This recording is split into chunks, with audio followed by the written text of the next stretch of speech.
I had a lot of fun. I directed this this fun little thing you're about to see, and quite a treat too to be able to see the whole. Thank you. Thanks, Dad. To be able to see the whole thing now, just to warn you, this is we're still in production. This is not the final version. You'll see there's some temporary stuff in there, and there'll be some changes by the time you see it on air. You do? Thank you. Thank you. Be the first to tweet that you love the show. Sorry, thank you. Okay, you know, I'm losing control here. Thank you. And a well-groomed bunch, I might add, for Comic-Con. You should be very proud of yourselves. The whole con is pretty clean this year, isn't it? It's kind of well run. Not the usual hot buttered we're all used to out in the on the floor. Okay. No, I walk the floor. The con's getting better every year. It really is, everyone, and it's great to look at a full house like this and coming out for Revolution. Thank you so much.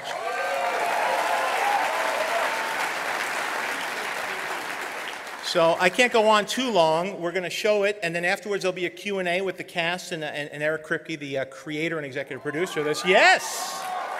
Yes. And, but what I will say is this was a pleasure to work on. I read the script that Kripke wrote and developed with JJ, and I just thought it was something really cool and different, and we put together a really cool cast. And look, you know, let's hope with this kind of stuff that's off the beaten path, it really takes support and people to take an interest in it and be vocal about it, and that's what allows these things to get a chance to grow and develop. And in the hands of this great squad of J.J. Abrams, Eric Kripke, and I'll be working on it too as the season goes on, it's something really special that I'm very, very proud of. So without further ado, I present Revolution.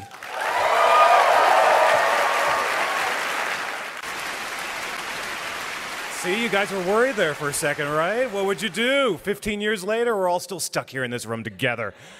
So let me introduce our panel right now. First up, the executive producer of Revolution, Mr. Eric Kripke.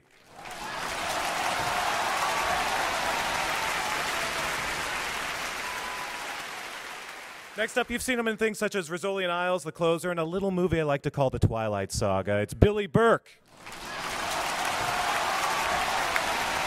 Of course, plays Miles on the show. Next up, she plays Charlie Matheson. You've seen her on Being Human. It's Tracy Spiridakos.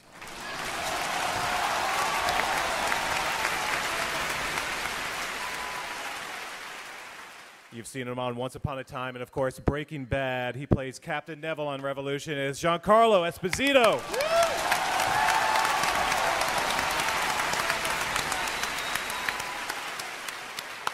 Giancarlo, I'm glad I see this cleared up. I'm glad you kind of healed. That's looking good. I heal fast. And finally, you've seen he'll be in the next Twilight movie. He plays Nate on Revolution. It's J.D. Pardo.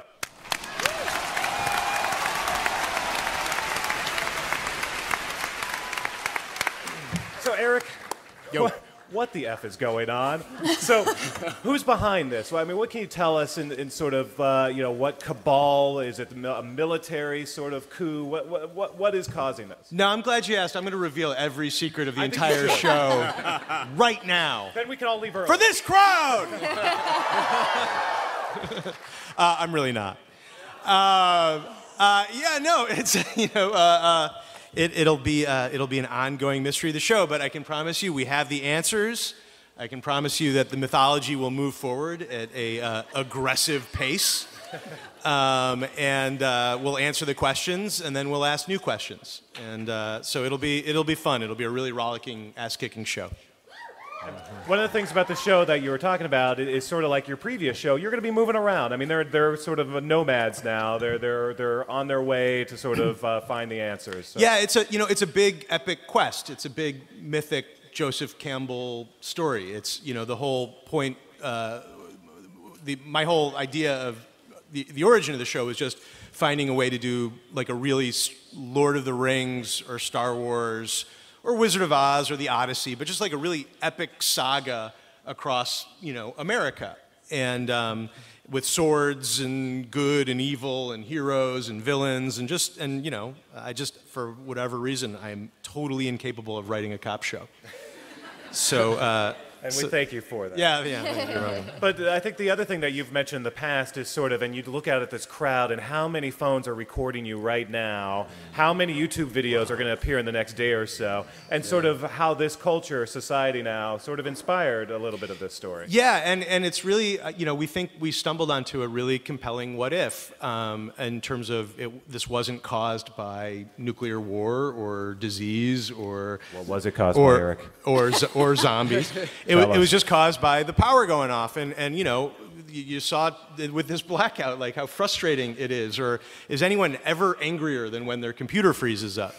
And to take all of that away, and then on top of all that, we're dangerously separated from our food and water supplies. And I think everyone sort of feels in kind of their animal instinct that we're over-reliant on this technology. So I think everyone can picture themselves in this world, and we want a world that people kind of want to play in, and they want to see, what would they do and how would they survive, and make it an exciting place to visit every week. So, and that, again, everyone can really see what would happen to them.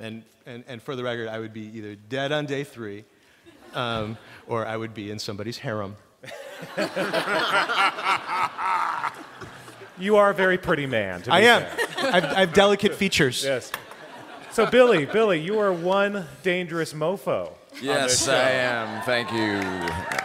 So, I understand there's a sword school. Talk about sort of what you went through on that kind of training, and going forward, sort of what kind of kicking ass are we going to see you accomplish? Well, we have who I consider to be one of the best in the business to take care of that for us. His name is Jeff Wolf.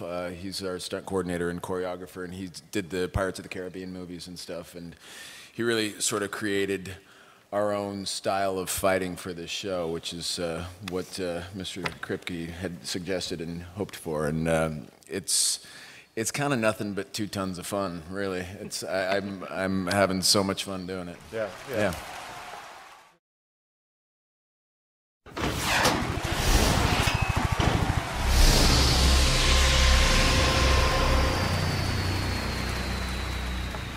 Giancarlo, let's talk about this character. It's sort of another heavy in some ways, and also sort of another character who kind of has a duality to some degree. I mean, your character was sort of a paper pusher in the past life, and now he's running a militia. I mean, talk about sort of the complexity of this character and sort of what makes a man go from point A to point B. Well, I think it has to do a lot with how his family of origin, how he was raised. He was probably a weakling little kid who had a dream to be a stronger man.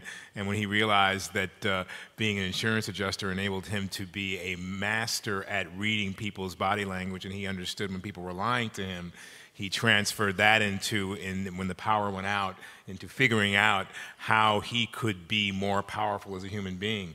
But I think he's doing it for a good reason. He's trying to preserve order, the last bit of order that may exist in this world. And he's really wanting to bring people back together in a certain direction to harness and find out what happened. But he's also, chasing and being chased, so the adventure continues. Thank you. Going down the line, Tracy, talk about your character. I mean, she's got guts. I mean, she's obviously seen her father die, and now sort of going forward, what happens next?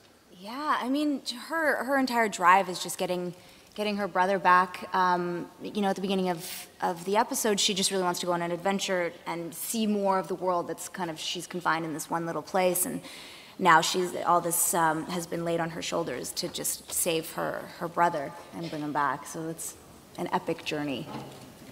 And JD, talk about your character a little bit and sort of his motivation. And Nate, you also get to do some cool stuff. Right. No, he's an expert archer. He's a fighter, and you don't quite know where his allegiance lies. He's going on the same journey, but he's interrupted when he meets the beautiful girl. And Perfect. All right. There we go. yeah, blah. So I'm kind of racing through these questions because unfortunately we don't have much time. Eric, what can you tell us? What are we going to learn? What are we going to, without telling us exactly what it is, at least what sort of answers should we kind of expect? Yeah, no, I mean, there's a couple different, as you can tell from the pilot, there's a couple different storylines, and all of them, I think, are equally kind of emotional. I mean, obviously, there's the drive to turn the power back on, but equally as important, it's a drive for this family to come together and reunite, because, you know, I think what makes genre shows great are its focus on characters and making sure that they're complicated and deep and human and emotional and relatable. I mean, if you look at the great genre shows, if you look at, you know, Buffy, X-Files, I mean, Lost, which is like the gold standard of an ensemble genre show. I mean, those, you tune in for those characters. And so it's just about really this family reuniting. And then another part of it is more and more this resistance. You don't even really see the resistance in the show outside of the fact that the title's Revolution, and this resistance will begin and grow more and more, and these characters will be swept up in it, and it is really about this revolution as they're, you know, kind of fighting to restore the country and fighting to restore their own family. So, you know, I think there's a lot of really, I mean, I think the mythology is important, but I really think it's about, you know, it's about characters, and it's about family, and it's about freedom. And on that note, unfortunately, that is the end of the panel. Mondays, 10 p.m. this fall, Revolution. Yeah. Tell your friends.